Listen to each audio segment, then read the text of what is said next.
Hi, my name is Vince Fortaleza, and today I will be presenting on how to say later to procrastination. Now, according to a study done in 2019 by Farrow, 80% of the workforce admitted that they procrastinate at least 1 hour a day. Now, this shows that this is a very widespread issue. This is a very serious issue, and that we need to fix it fast.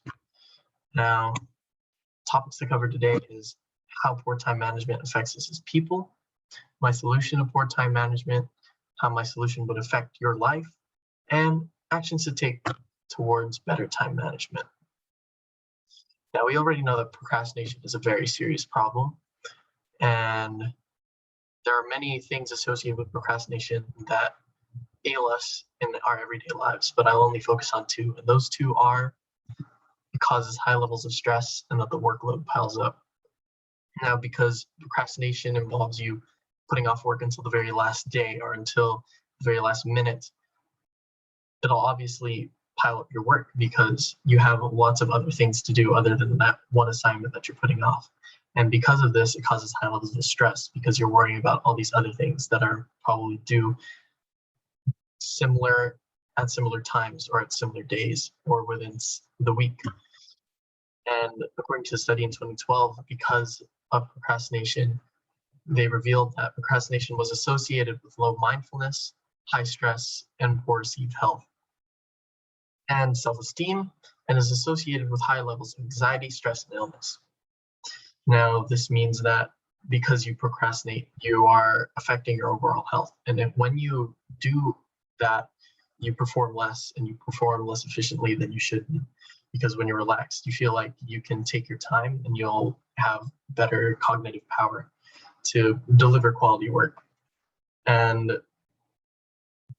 the same is also found in a study about Indian students and their study habits.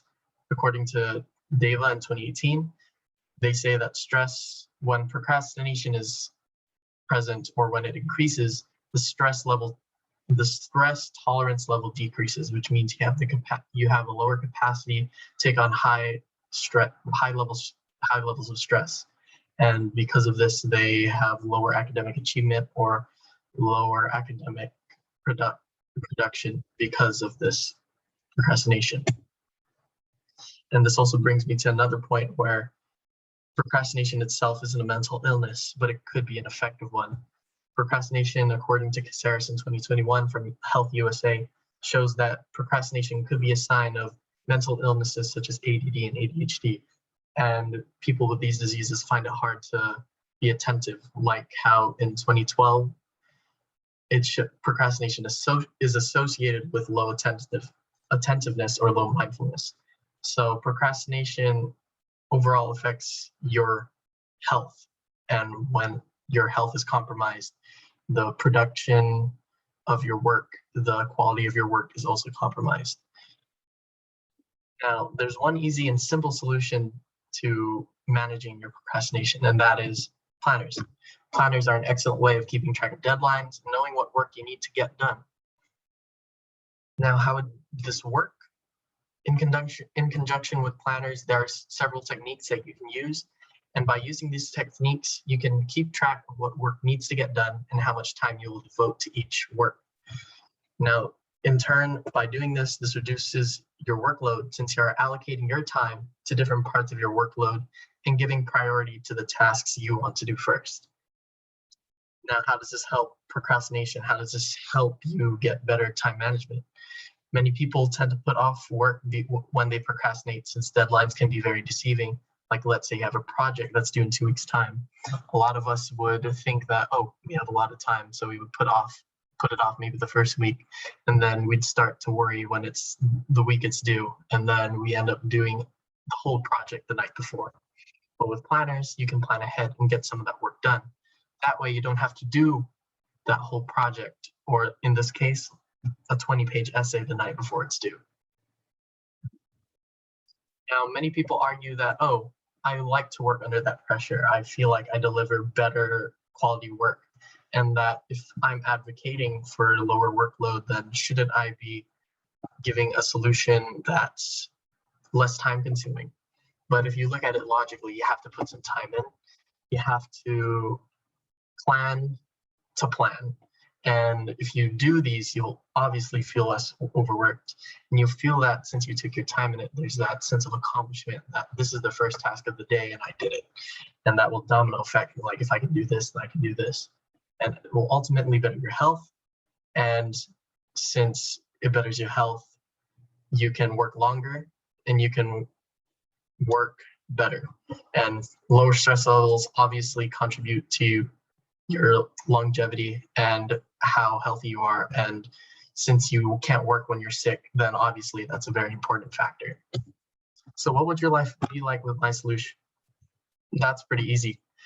And basically your life will just get better overall. You'll have that sense of control, of order, and you'll almost never feel overworked because you always plan and you always feel that you have the capacity to do things. And then in turn, you'll have reduced stress levels and you can make time for the things you want to do, like leisure, like you can have fun. But if you keep on procrastinating, you most likely will have that sense of unfulfillment, like, oh, I never get things done in time and I'm always rushing and I always feel busy. And you'll obviously feel overworked because you never finish that work the way you want to do it. It feels like you're forced to. And obviously that's the feeling you don't want. So now what steps can you take to better your situation? Now, I like these ones personally because I apply them to my personal life, to my school life, and it's just been working for me. And since these two go hand in hand, you don't feel like you're doing two separate things. You feel like you're doing it in conjunction. Now, these two strategies I got from solvingprocrastination.com, and like many other sites, they have a whole list of techniques. So if you don't like these techniques, you can go to the internet and find more techniques that are suitable to you. But the techniques that I want to talk about are time boxing and to-do lists. So time boxing is when you plot out your whole day from when you wake up to when you plan to sleep, and then you put it in set amount of time, and then you assign yourself those tasks within those set amounts. And how would you know what task you need to do? You make a to-do list. You list all that you need to do for that day. You can list them in order of importance or the order you'd like to tackle them in. That way it's easier to keep track of what you need to do and when you need to do it and how you allocate your time to do those things.